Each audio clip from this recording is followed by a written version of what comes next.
Welcome students. Standard 11th subject English.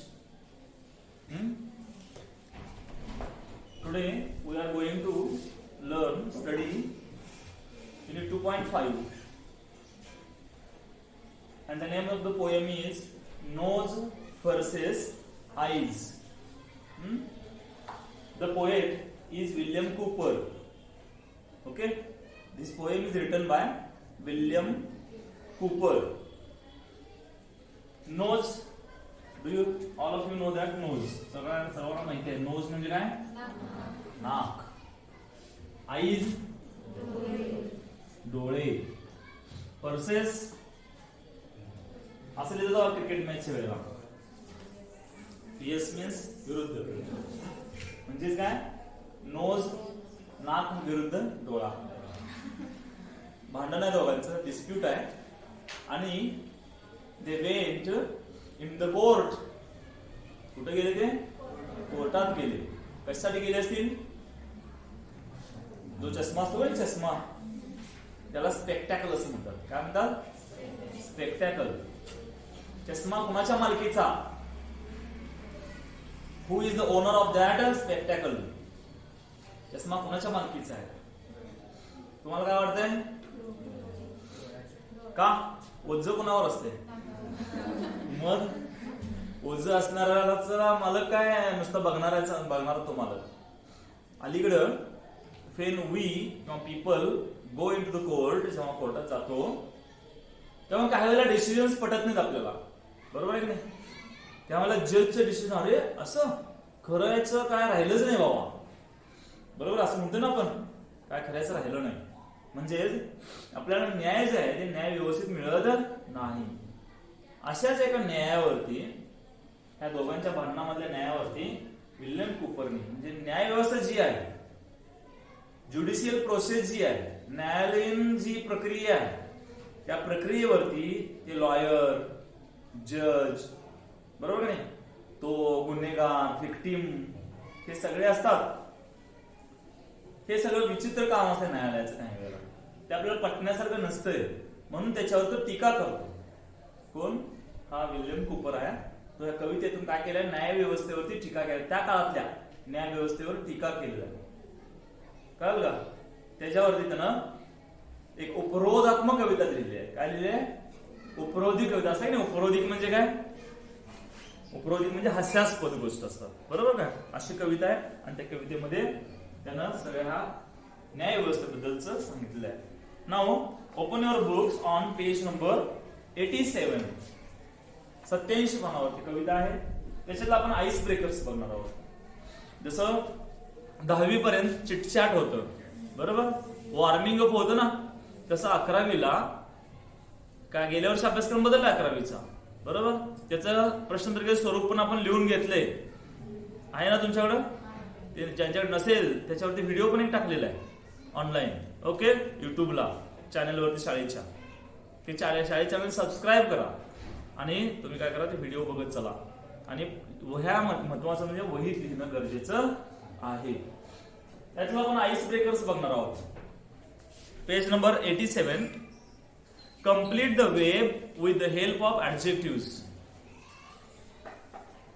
used in to describe eyes and nose in all respect. बघा इथं diagram दिले दोन. एकामध्ये सेंटरला आईज आहे, बरोबर आहे, आणि दुसऱ्याला नोज, नाक. आता हे आईज साठी आणि नोज साठी काही विशेषण द्यायचे. जसं स्कूल साठी देतो आपण बिग, स्मॉल, बरोबर, वाईड स्प्रेड, विस्तृतपणे असं विस्तारलेलं. असं जसं ऍडजेक्टिव्ह देतो, जसं मुलगा एखादा बॉय आहे, कसा स्मार्ट, गर्ल असेल, beautiful, fat, fair, blackish, wise, clever, brave, असतात ना शब्द, असतात का नाही? These are the adjective. आता मला डोळ्याच्या संदर्भात काही विशेषण सांगायचे. डोळे कसे कसे असतात?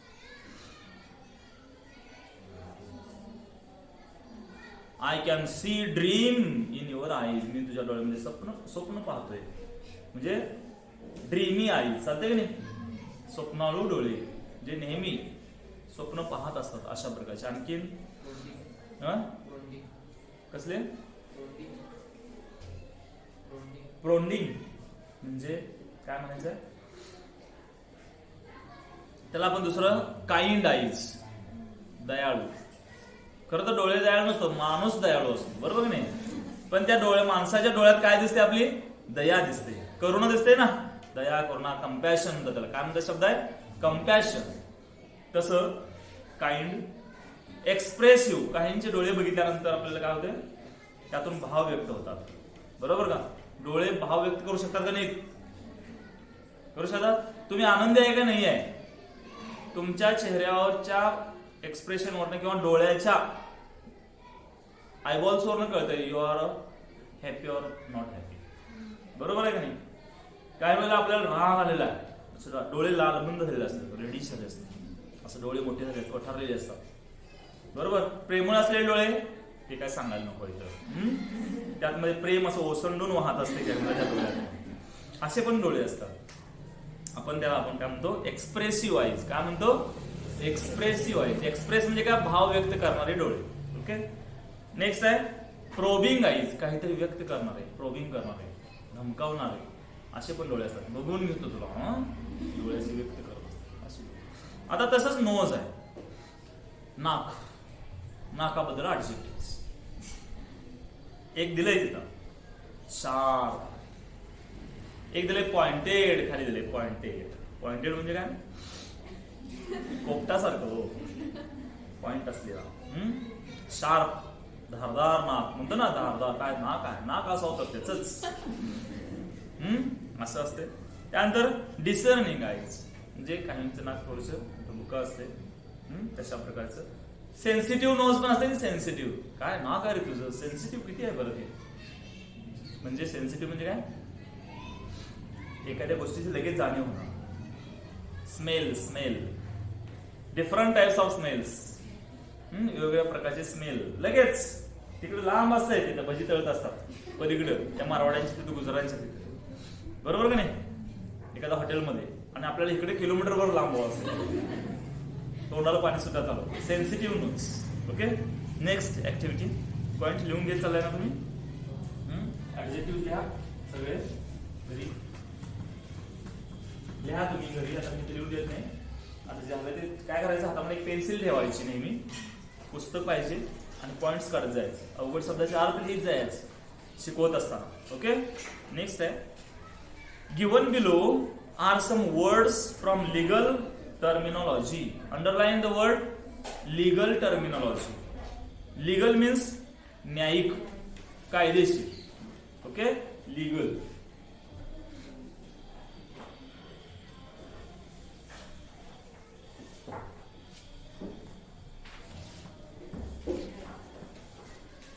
लीगल, न्यायिक किंवा कायदेशीर. टर्मिनॉलॉजी, परिभाषा किंवा कामकाज. टर्मिनॉलॉजी, परिभाषा. न्यायिक कामकाजाविषयी किंवा न्यायिक भाषाविषयी काही शब्द दिलेले आहेत खाली. युज्ड इन कोर्ट, जे कोर्टमध्ये यूज केले जातात. आपल्याला बरेच शब्द माहिती नसतात. तुम्हाला कोणकोणते शब्द न्यायाच्या संदर्भात माहिती सांग बघूया. इंग्लिश शब्द न्यायालय संदर्भात, कोर्ट संदर्भात कोणकोणते शब्द माहिती आहेत? त्यात खाली काय काय माहिती आहेत का बघा, आणि मला सांगा पण. बघा, कोर्ट अफेअर्स. अफेअर्स म्हणजे अर्थ कामकाज. Discuss and complete the table accordingly. खालील टेबल पूर्ण करा. तुम्हाला माहित असलेले शब्द सांगा बघा एखादा. लीगल सांगा. येस, कोण सांगतोय? काय सांगू शकतोस? कायद्याचे एखादी भाषा शब्द कायद्यासाठी वापरले जातात, न्यायालयाच्या संदर्भात असतात. सांगा की सोपं आहे. कोण सांगतोय? एक जण सांगा. न्यायालयाच्या संदर्भात असलेले शब्द. येस, सांगा अर्पिता. लॉ, कायदा, बरोबर आहे. दुसरा बोला. येस, अगदी बरोबर. विटनेस, हे रिलेटेड वर्ड्स आहे ना सगळे. आणखी बोला, विचार करा, थिंक. न्यायालयाशी संदर्भित words related to the court, legal words. सांग. येस, बोल की, सांग की तूच की. अरे उभं राहा ना, बोल की. ती मागच्या एक सांग.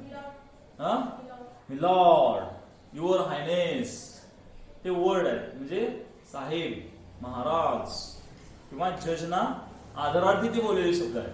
बरोबर. आणखीन कोर्ट असते ना.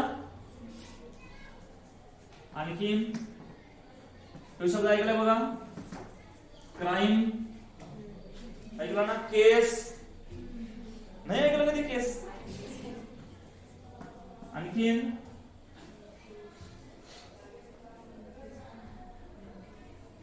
थीफ, चोर, चोरी, मर्डर, कबुली देणे, काउन्सिल, लॉयर.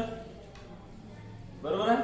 असे शब्द असतात बघा. त्यातल्या शब्दांचे काही आपल्याला व्याख्या सांगायच्या किंवा त्या शब्दांचे अर्थ सांगायचे. First one is given here. पहिला तुमच्यासाठी दिलेला आहे पुस्तकात बघ, पेज नंबर 87 वरती. फर्स्ट सिरियल नंबर दिलेला आहे. आफ्टर दॅट लीगल टर्मिनॉलॉजी, काही भाषिक लीगल त्या कायद्याच्या संदर्भात काही टर्म्स दिलेले आहेत. आणि इकडे डिस्क्रिप्शन दिलेलं आहे. First is given for you. पहिलं तुमच्यासाठी दिलेलं आहे ऍफिडेव्हिट. तुम्हाला कॉलेजमध्ये, शाळामध्ये नाव चेंज असेल, काय असेल, काहीतरी अग्रीमेंट करायचं तर काय करतो आपण, ते ऍफिडेव्हिट करतो. करतो का? करतो का? हात जाऊन किंवा आपल्या तालुक्याच्या ठिकाणी जाऊन ऍफिडेव्हिट करतो. बरोबर. This is right and this is not wrong असं सर्टिफिकेट द्यायला लागतं आपल्याला. की आता फॉर एक्झाम्पल तुमचा दाखला हरवलाय, तुम्हाला काय करायचं सांगितलं जाते, ऍफिडेव्हिट करून आणा म्हणतात. काय शब्द तो? ऍफिडेव्हिट. म्हणजे ती गोष्ट बरोबर आहे, तुम्ही जे सांगालाय ते असं शपथेने सांगायचं. म्हणजेच मी अमुक अमुक इथे राहणारा, माझी 10वी झालेली आहे, माझा दाखला प्रवासाच्या दरम्यान हरवलेला आहे आणि मला दुसरा दाखला मिळावा, ह्या दाखल्याचा मी गैरवापर करणार नाही. बरोबर. कळतंय का? ते आपल्याला शपथपूर्वक सांगायचं म्हणजे ऍफिडेव्हिट करायचं. बघा अर्थ सांगितलंय, a written statement confirmed by oath. Oath म्हणजे शपथ घेणे. Or affirmation for use as evidence in court. आणि पुरावा म्हणून ते वापरू शकतो. सेकंड आहे आर्ग्युमेंट. आर्ग्युमेंटचा अर्थ काय बघा, an argument is a statement used in order to convince people about you are correct. तुमच्या संदर्भात आर्ग्युमेंट होते, तुमचा जबाब होतो, वादविवाद होतात. तिथं आशील असतात. आशील म्हणजे जे कस्टमर असतात ना, लॉयर असतात आणि त्यांची जी गिराईक असते, ग्राहक असते, म्हणजे जे कोर्टामध्ये केस घालतात त्यांना आशील असं म्हणतात मला. बरोबर का? आशील. त्यांच्या बाबत आर्ग्युमेंट होतात. ह्याचं काय चूक नाही आहे, हा कसा बरोबर आहे हे पुराव्यानिशी सांगायचं, त्याला आर्ग्युमेंट असं म्हणतात. ओके. नेक्स्ट आहे consent. To give permission. Consent म्हणजे परवानगी देणे. लिहा शब्द, to give permission. To give permission. Next आहे काउन्सिल. काउन्सिलचा अर्थ आहे lawyer. Lawyer who gives advice. Lawyer म्हणजे वकील. काउन्सिल मीन्स वकील. लिहून घ्या शब्द, LAWYER. LAWYER lawyer. त्यानंतर जजमेंट. जजमेंट म्हणजे काय माहिती आहे? जजमेंट नाही, मॅनेजमेंट म्हणजे व्यवस्थापन. जजमेंट म्हणजे काय करणे, न्याय देणे, निर्णय देणे. Judgement. Decision. DECISION. Decision made by जज. जज कडून दिला गेलेला डिसिजन, त्याला शब्द आहे जजमेंट. ट्रायल बघा, formal meeting in a law court. ट्रायलचा अर्थ फॉर्मल मीटिंग, औपचारिक अशी बैठक कोर्ट मधली, त्याला ट्रायल असं म्हटलं. त्यानंतर verdict. VERDICT. Verdict. Decision given by jury. म्हणजे न्यायालयामध्ये जे ज्युरीनी जे पंच असतात किंवा लॉयर असतात किंवा जजेस असतात त्यांनी दिलेले जे निर्णय असतो त्याला व्हर्डिक्ट असं म्हणायचं. नेक्स्ट आहे 8 contempt of court. Contempt of court म्हणजे न्यायालयाचा अवमान. कळलं का अर्थ आहे त्याचा? डिसओबेईंग अँड इन्स्ट्रक्शन्स ऑफ जज. डिसओबे, ओबे आज्ञा पाळणे आणि डिसओबे म्हणजे आज्ञा न पाळणे. कुणाची आज्ञा पाळायची नाही? कोर्ट ऑर द जजेस, जजच्या निर्णयाचं अवमान करायचा. काही वेळेला काय करतात? अवमान याचिका दाखल करतात कोर्टामध्ये. करतात का अवमान याचिका? असा कायदा असताना देखील ह्यांनी माझ्यावरती काय केलेलं आहे? आरोप केलेला आहे. मी याच्यावरती मानहानीचा किंवा अवमान याचिका दाखल करत आहे. बरोबर आहे ना? त्याला म्हणतात court of contempt. Notice. Notice म्हणजे काय? A letter given by court. कोर्टाकडून आलेली एखादी नोटीस. बिलीफ घेऊन येतो बघ नोटीस असतं ना. तर a letter to people to do something. Stay order. Stay order समजा कोणीतरी तुमच्या जागेमध्ये तुमच्या हद्दीमध्ये बांधकाम करत आहे तर तुम्ही काय करू शकता? न्यायालयात जाऊ शकता. You can go to the court आणि त्याला काय करू शकता? स्टे ऑर्डर आणू शकता. म्हणजे स्टे ऑर्डर काय असते? न्यायालयीन कामकाज असल्यामुळं नॉट टू डू एनिथिंग. जैसे थे स्थिती ठेवा, काही करायचं नाही, जिथं आहे तसंच. म्हणून काहींच्या शेतीमध्ये वगैरे स्टे ऑर्डर आलेली असते. शेती तशीच पडलेली असते वर्षानुवर्ष. काय म्हणतो आपण त्याला? कोर्टात गेलं. त्या ठिकाणी कोणत्याही प्रकारची हालचाल, कोणत्याही प्रकारचं काय करायचं नाही, अजिबात कामकाज करायचं नाही. Stay order. Court order telling him not to do. एखाद्या व्यक्तीला काही करू नकोस हे सांगण्याची ऑर्डर म्हणजे कोर्ट ऑर्डर. ओके. त्यातला सेकंड आहे point. Name the 5 sensory organs and provide phrase, idioms, proverbs related to them. बघा सेन्सरी ऑर्गन्सची नावं लिहायची. Sensory organs 1 is given for you. Sensory organs कोणत्या तू सांगा? कोण सांगते? सेन्स करणारे ऑर्गन्स. आपले ऑर्गन्स म्हणजे काय सांगा? ऑर्गन्स मीन्स अवयव. बरोबर? जे आपल्याला सेन्स देतात, जाणीव करून देतात ते ऑर्गन्स कोणते? त्याला आपण काय म्हणतो? किती ऑर्गन्स आहेत ते? Sensory organs. There are 5 sensory organs. कोणते? पंचेंद्रिय. बरोबर? ऑर्गन्स म्हणजे इंद्रिय, अवयव. Yes. Nose, yes, eyes, ear आणि टंग.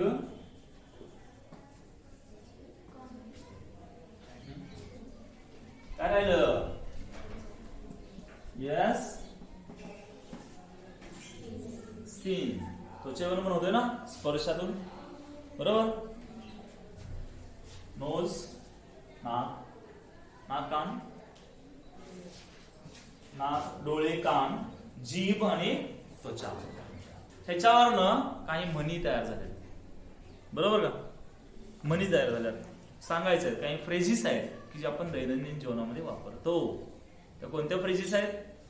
पहिलं एक दिलेलं आहे, टू टर्न डीफ इयर. काय म्हणतो? कानाडोळा करणे.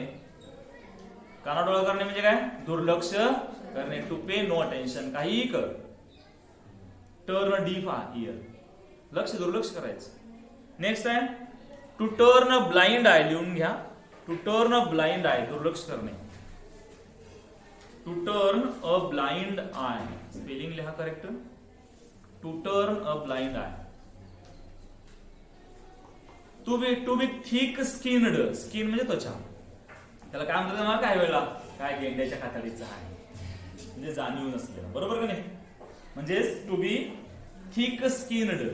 SKINNED. To be thick skinned. Next आहे डी, टू टेस्ट सक्सेस. यशाची चव चाखणे.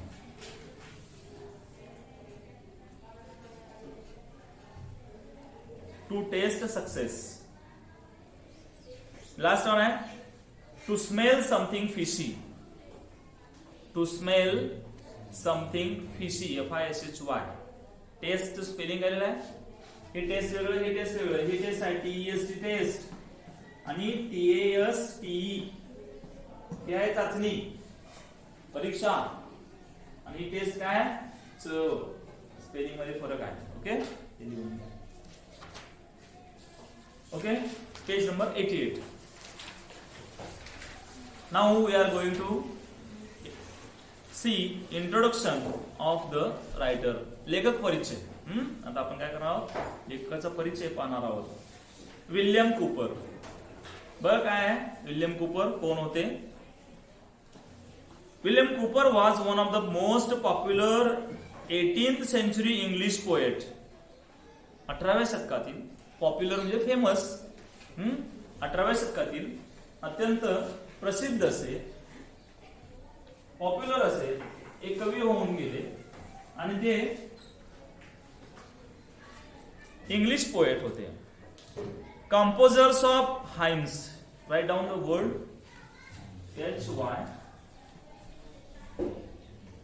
HYMS. हाइम्सचा अर्थ भजन, म्हणजे एक प्रकारची कविताच असते ती. अशा प्रकारची कविता लिहिणारे, हाइम्स लिहिणारे असे एक म्हणजे हाइम्सचे रचनाकार होऊन गेले. His poems deal with nature and everyday life. दोन शब्द आहेत, नेचर अँड एव्हरीडे लाईफ. त्यांच्या कविता कशाशी संदर्भात असायच्या? नेहमी निसर्ग. अँड एव्हरीडे लाईफ, दैनंदिन जीवन, ह्याच्याबद्दल कविता असायच्या. He is aptly described by Samuel T Coleridge as the best modern poet of his times. कवीचे एक नाव आहे सॅम्युअल टी कोलरिज, एक फेमस कवी असलेला तो ह्या विल्यम कूपर यांच्याबद्दल एक वाक्य बोलतोय.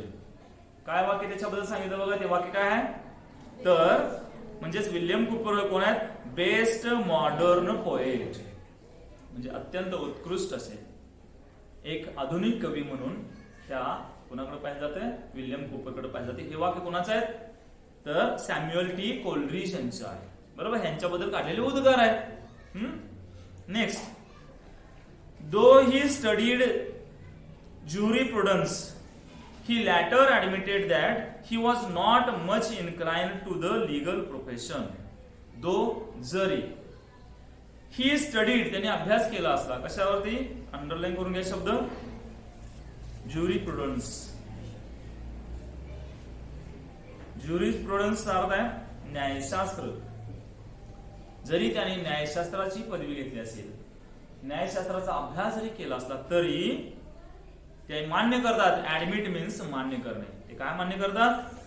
ही was not much inclined to the legal profession. Legal profession म्हणजे न्यायिक व्यवसाय, म्हणजेच ह्या कायद्याचा व्यवसाय करण्याचा, म्हणजे वकील म्हणून, जज म्हणून न्यायाचा पुढं प्रोफेशन मध्ये येण्यास त्यांचा कल नव्हता. इन शब्द काय बघा, इन्क्लाइन.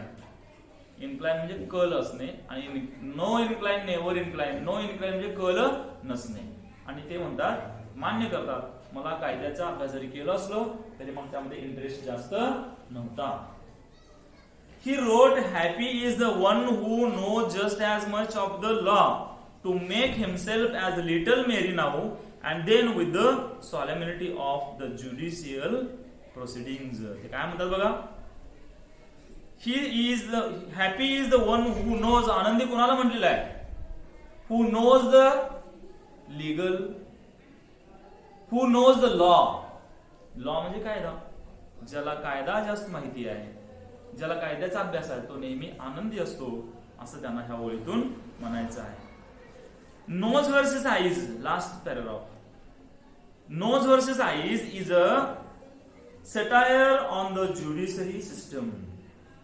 शब्द येऊन घ्या, satire. Satire means उपहास किंवा टीका. Nose versus eyes ही कविता काय आहे? एक टीका आहे. कशावरती? ज्युडिशरी सिस्टीम, न्यायिक व्यवस्थेवरती केलेली टीका त्या कवितेमधून तुम्हाला पाहायला मिळते. It also मॉक्स at the stone blind justice. बघा, तो हसतो, मॉक्स टीका करतो, उपहास करतो. मॉक्सचा अर्थ कशावरती उपहास करतोय तो बघा, तर स्टोन ब्लाइंड जस्टिस, ही न्याय व्यवस्था आहे ना ती कशी आहे, स्टोन ब्लाइंड, अत्यंत बहिरी. बरोबर. तुम्हाला न्याय देवता माहिती आहे तुम्हाला, त्याचं चिन्ह माहिती आहे, चित्र माहिती आहे न्याय देवतेचं काय असते, डोळ्यावर पट्टी काळी ब्लॅक आणि हातात तराजू असते का, आणि न्याय करत असते. याचा अर्थ समोरची व्यक्ती कोण आहे मला माहिती नाही, ती गरीब आहे का श्रीमंत आहे, बरोबर, खरी आहे का खोटी आहे हे मला माहित नाही. तुम्ही तराजू जसं कसं आहे समान राहायला पाहिजे ना तराजू, म्हणजे याचा अर्थ न्याय कसा पाहिजे, समान पाहिजे. बरोबर. तर अशा प्रकारे आपण शेवटची ओळ पाहतोय की nose versus eyes is a satire on the judiciary system. या न्यायिक व्यवस्थामध्ये ही नोज वर्सेस आईज ही काय आहे, एक उपहासात्मक कविता आहे आणि तो अत्यंत ब्लाइंड स्टोन असलेल्या न्याय व्यवस्थेवरती हसतो इन अ ह्युमरस मॅनर, अत्यंत विनोदानं, emphasising upon the lack of empathy and common sense. या न्यायिक व्यवस्थेमध्ये कॉमन सेन्स, कॉमन सेन्स म्हणजे काय, कॉमन सेन्स काय, कॉमन सेन्स आहे का नाही असं म्हणतो आपण. कॉमन सेन्स म्हणजे व्यवहार आहे का नाही, बरोबर की नाही, सदसद विवेक बुद्धी आहे का नाही, बरोबर. म्हणजे ह्या ठिकाणी कॉमन सेन्स, करुणा, एम्पॅथी जी आहे, ह्या एम्पॅथी न्याय देण्याच्या बाबतीत कॉमन सेन्सचा विचार न करता कशा पद्धतीने न्याय दिला गेला ह्या कवितेमध्ये, बरोबर का नाही, ते ह्या कवितेतून सांगायचा प्रयत्न केलेला आहे. In the next video we are going to study the actual poem and explanation of the poem. Thank you.